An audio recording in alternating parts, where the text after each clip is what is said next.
In the world of crime, there are names that have been etched in history for their brutality and cunning. Criminals who, despite their evil, have managed to evade international forces like the CIA and Interpol, leaving behind mystery and terror. Today, we will explore the stories of the most wanted criminals by global agencies, individuals who defied justice and left a legacy of suffering. Are you ready to learn about the most dangerous minds on the planet? Let's dive in. Few names in organized crime carry as much weight as Rafael Caro Quintero. Known as a narco of narcos, he was one of the masterminds behind Mexico's first major drug cartel and a top target of the DEA. But how did he become one of the world's most wanted criminals? Born in 1952 in Badiraguato, Sinaloa, a region infamous for producing drug lords, Caro Quintero grew up in poverty.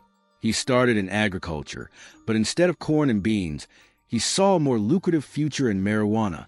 Teaming up with Miguel Angel Felix Gallardo and Ernesto Fonseca Carrillo, he co-founded the Guadalajara cartel, which quickly became the primary drug supplier to the U.S.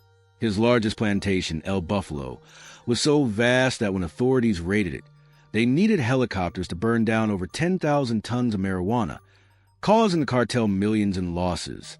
His downfall came in 1985 after he ordered the brutal kidnapping and murder of DEA agent Enrique Kiki Camarena. Camarena had infiltrated the cartel, gathering key intelligence that threatened his operations. Tortured for over 30 hours, his death sparked Operation Legend, a massive U.S.-led manhunt. Caro Quintero was captured in Costa Rica and sentenced to 40 years in prison, seemingly marking the end of his criminal career.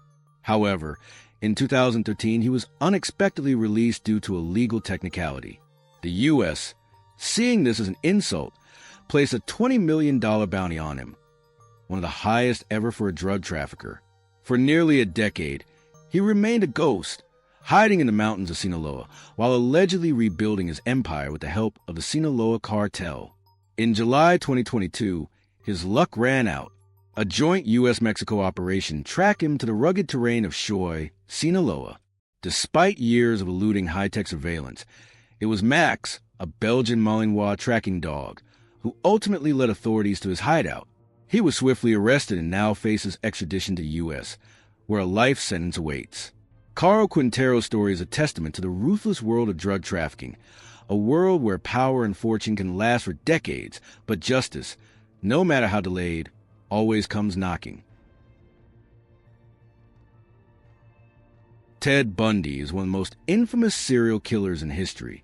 Born in 1946 in Vermont, he concealed his sadistic nature behind a facade of charm and intelligence, allowing him to manipulate those around him with unsettling ease. Between 1974 and 1978, he murdered at least 30 women across multiple states in the U.S., though he hinted that the real number was much higher. His method was calculated and terrifying. He would pretend to be injured or in need of help with his car to lure his victims. Once he gained their trust, he kidnapped, tortured, and brutally killed them. But his depravity didn't stop there. He often returned to the crime scenes to commit acts of necrophilia. His ability to deceive and his chilling composure helped him evade capture for years until his arrest in 1975. What makes Bundy even more terrifying is that he escaped from prison twice. The first time, in 1977, he jumped from the jail's library window. The second, months later, he crawled through a hole in the ceiling of his cell. He used his freedom to keep killing, this time in Florida, where he committed one of his most brutal attacks, the Chi Omega sorority house massacre. Within minutes, he murdered 2 young women and severely injured 2 others. His final capture in 1978 led to an unprecedented trial. Bundy chose to represent himself, convinced he could manipulate the jury. In a shocking move, he even proposed to a witness in open court, exploiting a legal loophole. But the evidence against him was overwhelming, and he was sentenced to death. On January 24, 1989, Bundy was executed in an electric chair in Florida, outside the prison. Crowds celebrated the end of his reign of terror. Yet, his story remains alive, inspiring books, documentaries, and films that try to unravel how a seemingly normal man became a monster. Ted Bundy didn't just leave behind a legacy of horror. He changed the way the world views serial killers.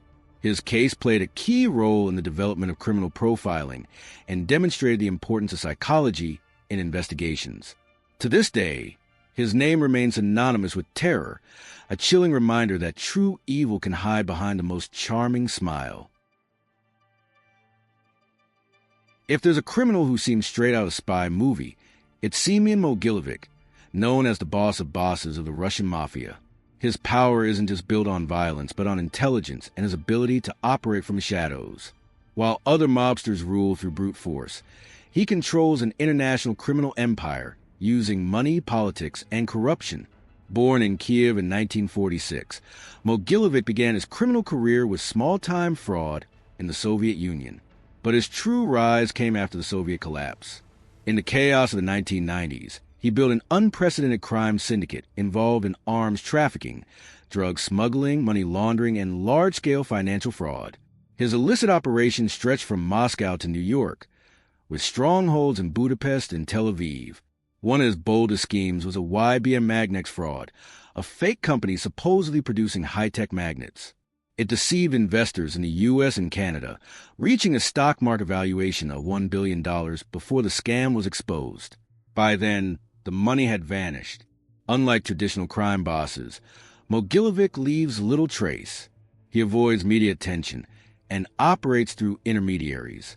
In 2009, the FBI placed him on its most wanted list, offering a $5 million reward for his capture. But in a surprising twist, he was arrested in Russia in 2008 on tax fraud charges, only to be quietly released soon after. Since then, he has lived openly in Moscow, allegedly protected by the government and linked to Kremlin. More than just a gangster, Mogilevich has turned organized crime into an untouchable business. He doesn't need to hide or constantly change identities like other mobsters. His greatest weapon is corruption, allowing him to operate with complete impunity. Though his name no longer dominates headlines, his criminal network remains active. As long as dirty money and corruption exist, the boss of bosses will continue pulling the strings from the shadows.